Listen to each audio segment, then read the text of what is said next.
We are going to talk about AI today. Allen Iverson? Did you know that AI is a big deal? It is a big deal. Remember, I used to start every podcast off with, did you know? Yeah, I do know. And you never knew. AI, what does that stand for? It stands for Allen Iverson. No, not the answer. It stands for artificial intelligence. Artificial intelligence, man. It's here to stay, no doubt.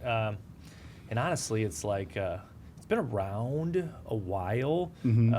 Big companies were using it, or still using it, and then I think it's just a lot more accessible and more practical in today's sense. But it's not like these robots walking around, correct, like iRobot, like they can talk and have feelings or don't have feelings. Not yet. Not yet, for sure. Robots have souls. That's what they said in iRobot. That's why they all hang together in those containers. And Wild Robot. That was so good. Wild Robot's a good movie. Yeah.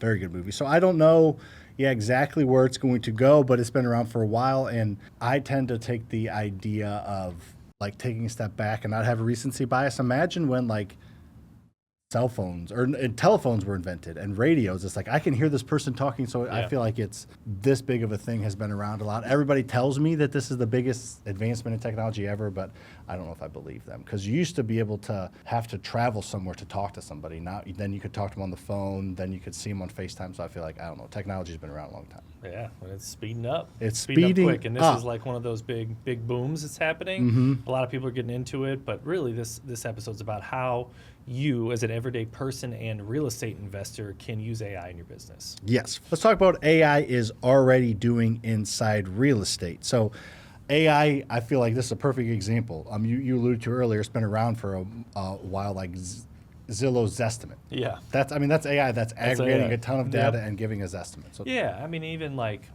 just take a step back before real take estate. a step back, dude. Even like Google is a form of AI. You know, it takes all this data from all across the interwebs and brings it to you in a simplistic form and gives you the source of those data. But what, specifically like ChatGPT or Grok is doing these days is not only, it doesn't even like reference where it's coming from, it just gets it to you right there. You don't have to go anywhere else. There is the answer. It's like a step back 3. That was the step back 3 you just did there. So it's not necessarily, Get it because you took a step back. In, out, crossover, step back. That's the Space Jam glitch. You lose the ball. Yeah, I could do that one. I could do that one. Now still? Yeah, oh yeah. Not quickly. Not that quickly, Okay, unless right. I want to tear an ACL. Yes. But where I was going with that is when people say artificial intelligence, it's a little bit of a stretch in my eyes, in a lot of cases, right?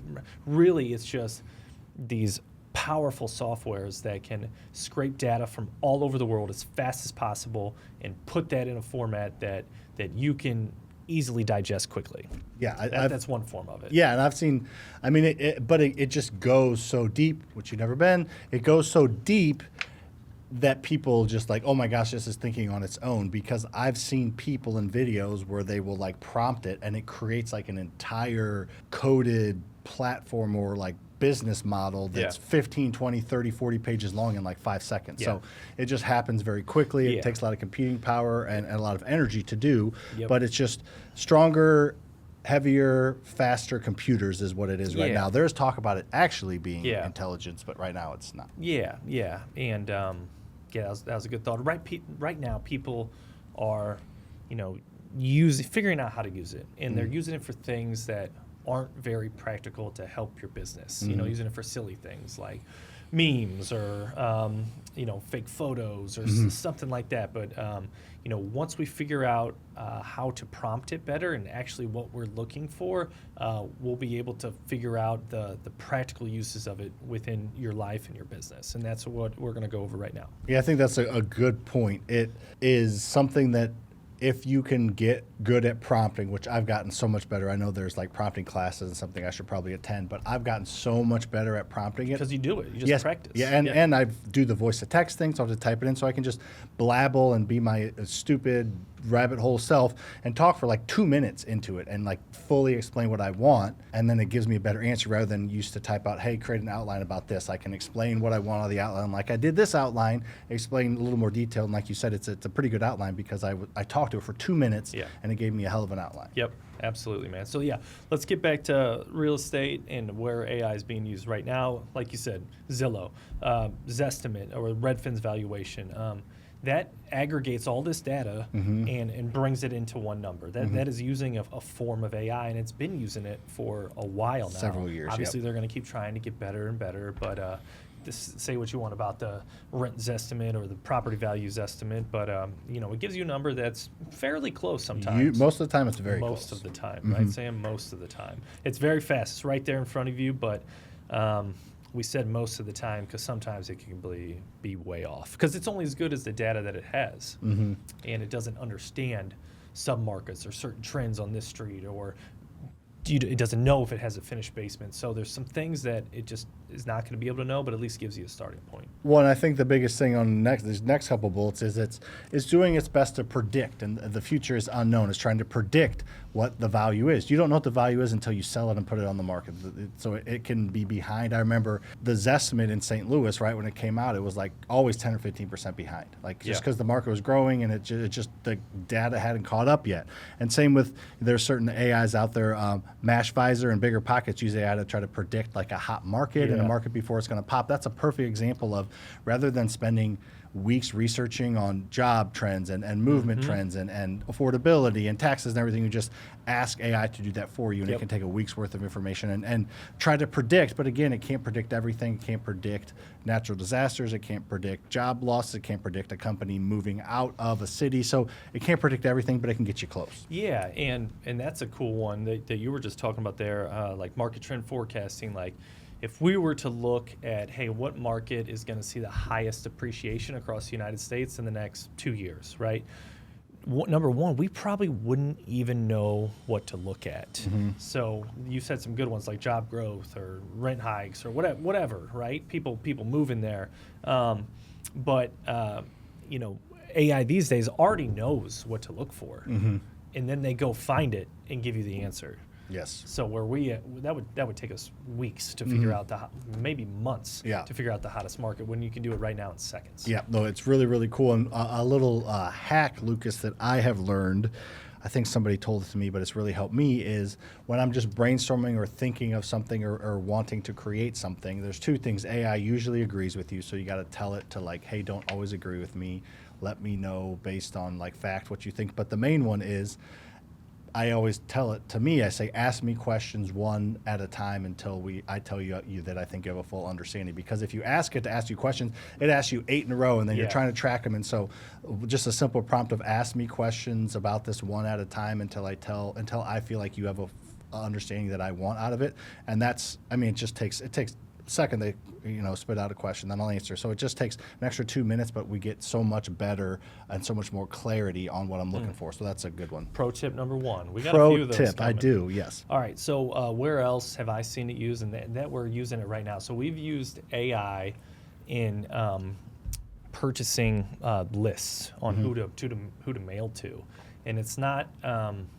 We're not going and pulling lists like, hey, go on county records and see who is behind on their taxes. It's an aggregate of all these different data points to figure out who is going to sell their house in the future. And the list that we have pull from all these different data sources, and they rank them. Like, hey, this has the highest probability of selling in the next 6 months. This is second highest. This is third highest. So that's a way we've been using, and you guys can use it.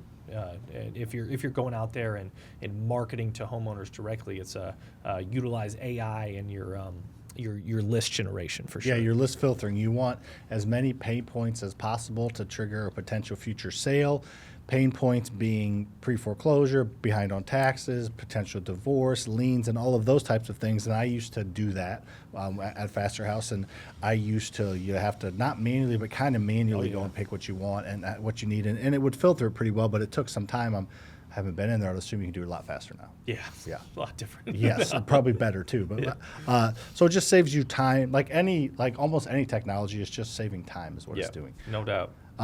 Cool. Anything else of what AI is doing in the market you want to talk about now? I like the property listings and marketing. So when you list a house for sale or for rent, usually have a description, and most people just look at the pictures, right? But the description helps sell the house to whoever's looking at it, and it got like anything else, got to catch their attention pretty quick. So have to have some sort of hook, some sort of, and then not too long. So it's got to summarize, but you can use AI to create those listings descriptions for you.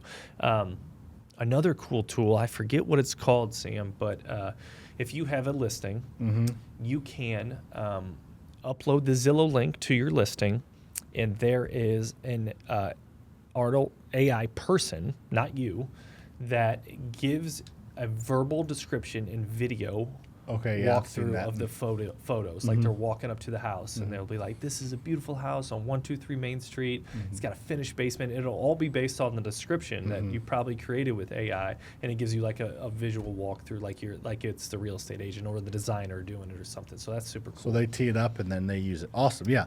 I think, yeah, that's good. So AI is already in the space to a certain degree.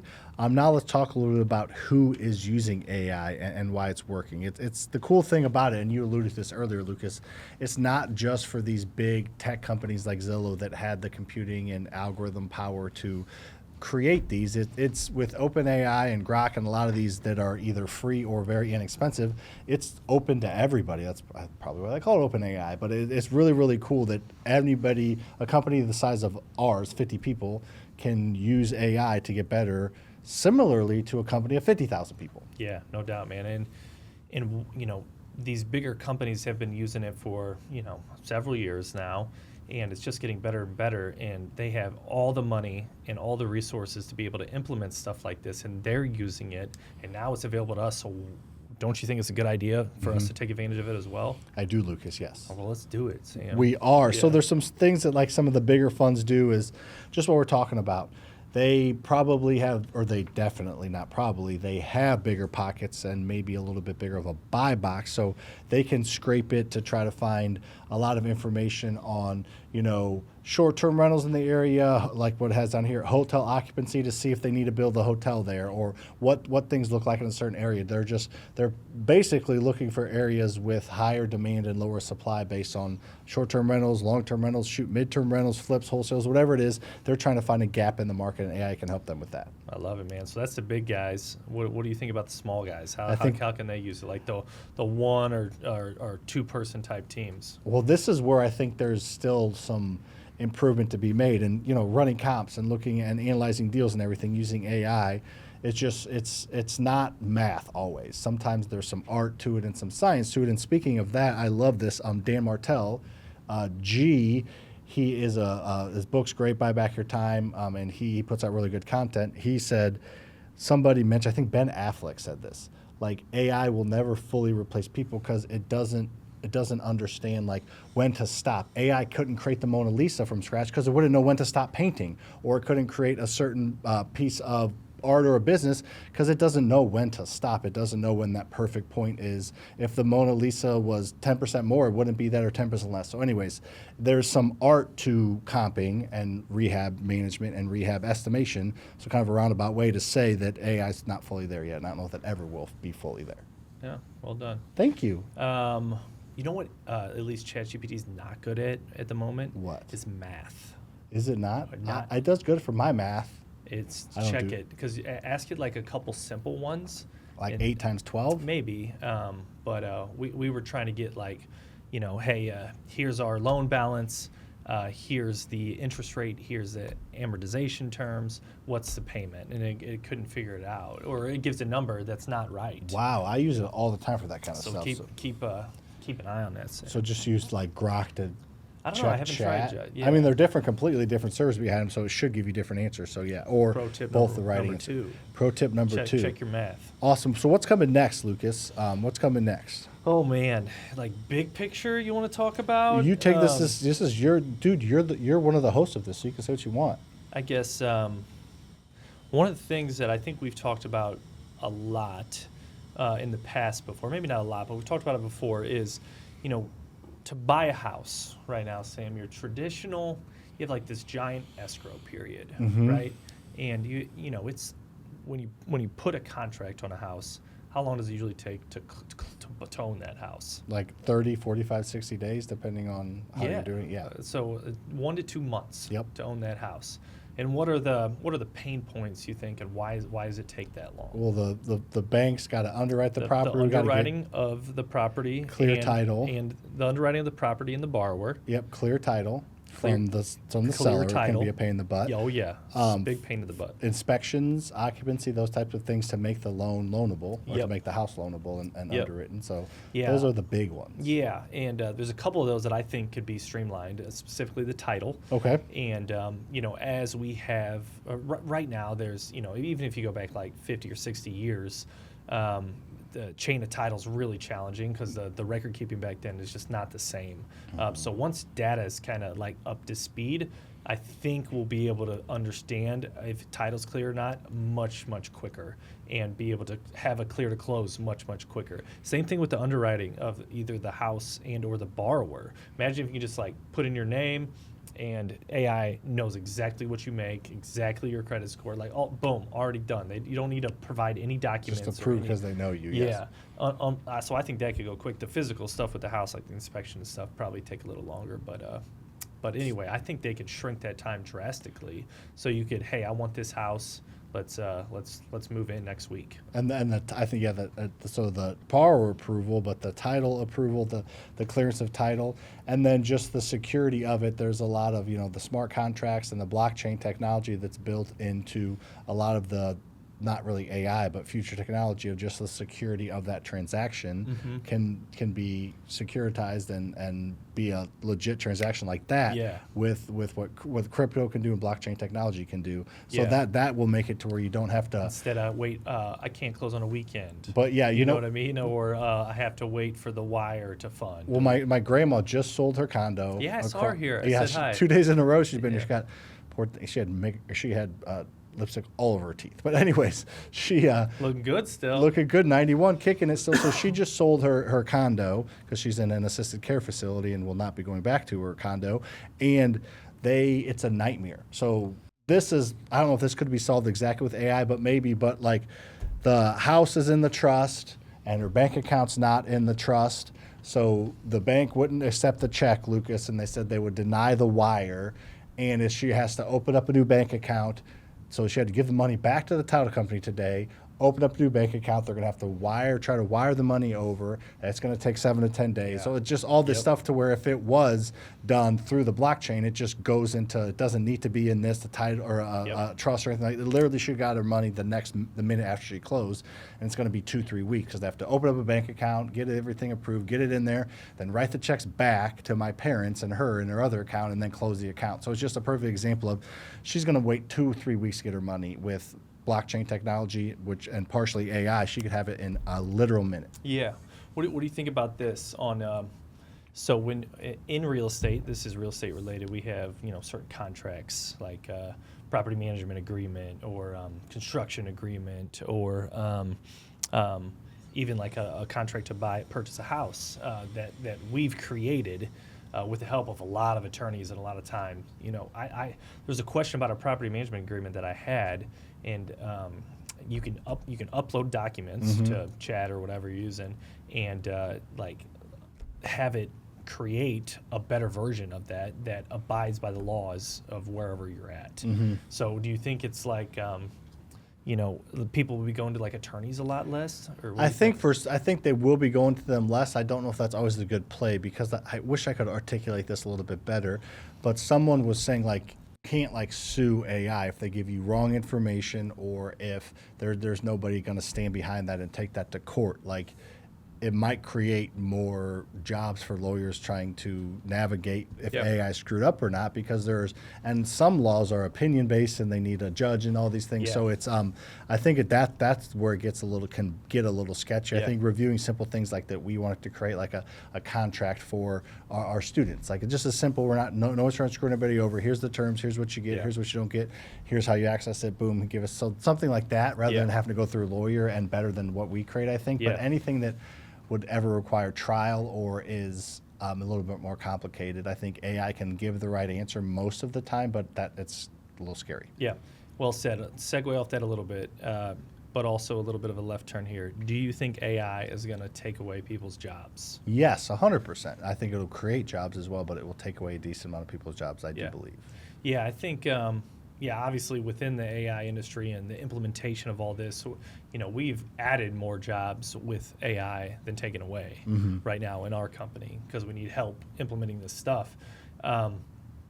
I would say like, you know, I don't know if it's necessarily going to take it away. What I see is like a business like ours, and we're growing, right? I just think we're implementing this stuff to be able to grow more efficiently, like, and not necessarily without maybe some overhead as we grow from actual human capital, but it's not like we're implementing it to take away people's jobs right now. You know what I No. mean? So I think it'll help us grow more efficiently and maybe like add less jobs in the future, if that makes sense. Yeah, no, I think it's just creating efficiencies, and then as we understand it and get better with it, it can help us probably hire less and grow our profit margin. In a lot of these jobs, you know, are the data jobs, the process jobs. Like they're, you know, jobs that, I don't know, probably aren't the most fulfilling to most people.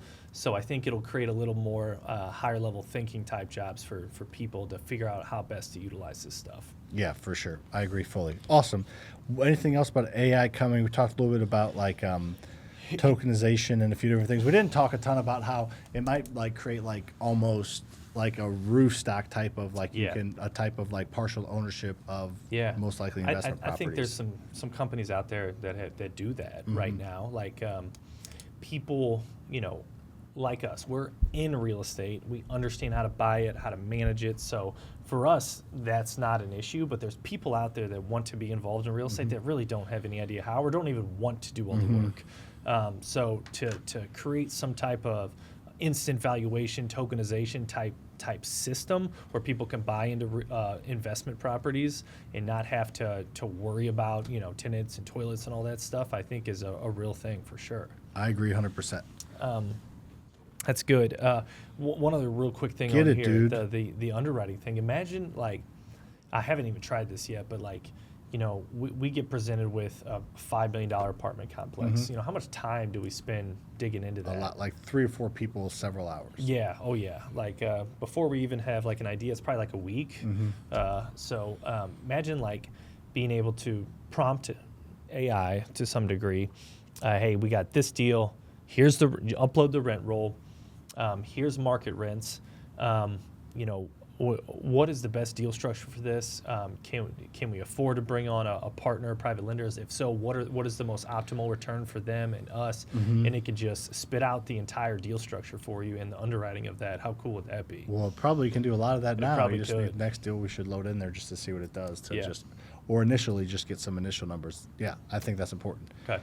Cool. All right, so let's talk about some pitfalls and red flags walls. Let's do it, man. So we talked about it a little bit earlier, but if bad crap in, crap out. So if you're not prompting it properly, or you're giving it wrong information, or giving it opinion space, and you want facts that somebody else may not agree with, it's going to agree with you most of the time. So kind of one of those things where you spend a little bit more time creating good prompts and giving it good data, I think is important. I love that. And then the other thing is it's just kind of like, gosh, it's not like we talk about the trust recession in the education space, but I feel like AI is just getting thrown around everywhere right now. And just because a platform or company uses AI doesn't mean it's any good. Yeah. So take that with a grain of salt when you see, oh, powered by AI, or that's not necessarily a good thing. It could be a horrible prompting and a bad product altogether. So just keep that in mind when people keep throwing around AI. Because they do, from every level, from the gurus all the way up to Apple. I remember we talked about this a couple times, Lucas. I think it was 2023, maybe. Apple had like maybe 1% revenue decline, but their stock was up 20% because they started talking about AI. Like their stock was starting to trickle down a little bit, and then their next several public meetings or public presentations, whatever, talked about AI and the future implementation of it, and that just got everybody going. And I'm sure they Same with are. Meta. Same with Meta. I mean, Zuckerberg hired he's like the Avengers of AI people. He's paid somebody $200 million. Yeah. To have them work for Meta. That's expensive. So like, and that'll hurt your bottom line, right? But for now, yeah. People believe in the future of that. And that's why the stock price went crazy. Yeah. So it's so smart on his part. I'm sure he had advisors to be like spending this much, but it's wiped out with the stock market, with the stock price going up, and it paid for itself right there just to make the splash news of it. Unbelievable. And the people that got it, part of the high price was to just make news legitimately, and they got the benefit of that. Some dude, $200 million. Yeah, crazy. That's wild. It's like professional sports types numbers. Yes, That's very crazy. much so.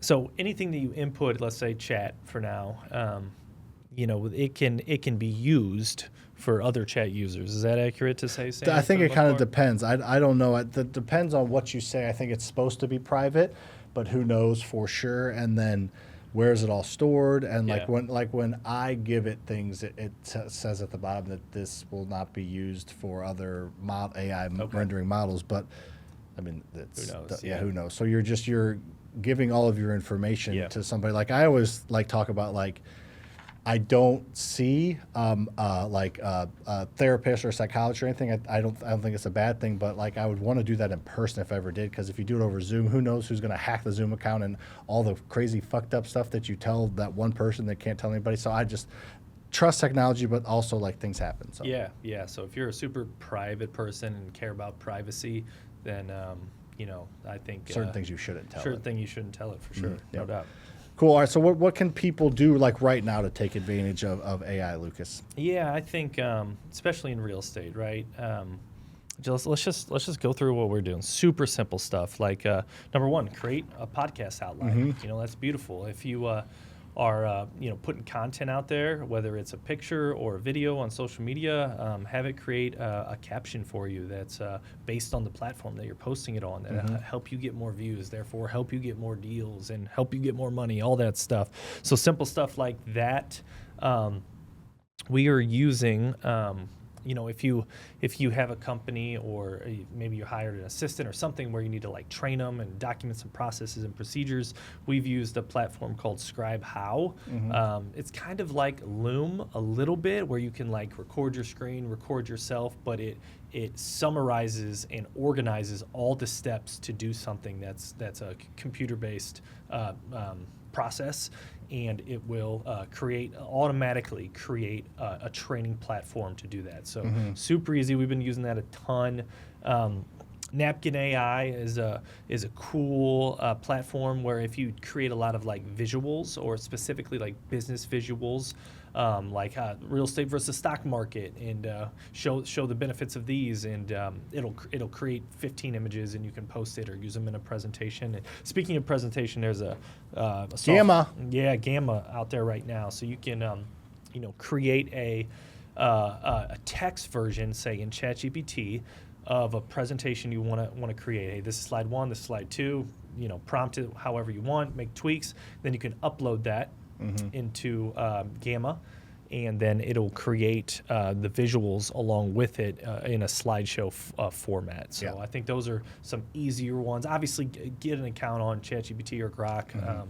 I don't think you need both. If you want both, that's great. But really just get good at one and start practicing and prompting. Yeah, I showed you earlier. I have specific chats for specific things. It just organized in my mind better. I'm sure I could leave it all in the main chat, but I have a podcast outline chat, a YouTube video outline chat, outline on each one of the businesses, where I'm able to just have specific places where I go to just look at the good. I'm gonna do that. To look at the part of it's for me, look at the previous conversations we had, just scroll up and see where we're at. Okay, let's get back into it, because a lot of times I'll have a thought, I'll throw it in there, like the social circle, this real estate or this social media mastermind. I have a bunch of things that I want to implement right away, and they're all just saved up in that chat, and I can go get them, and I can say, hey, these things that I told you I want to use later, pull them up now, and it will. Yeah, I think just going through this, so we're talking fast, and there's a lot of different options out here. And, I would say 3 to 6 months ago, I was incredibly overwhelmed with all the different AI applications out there. So I think it's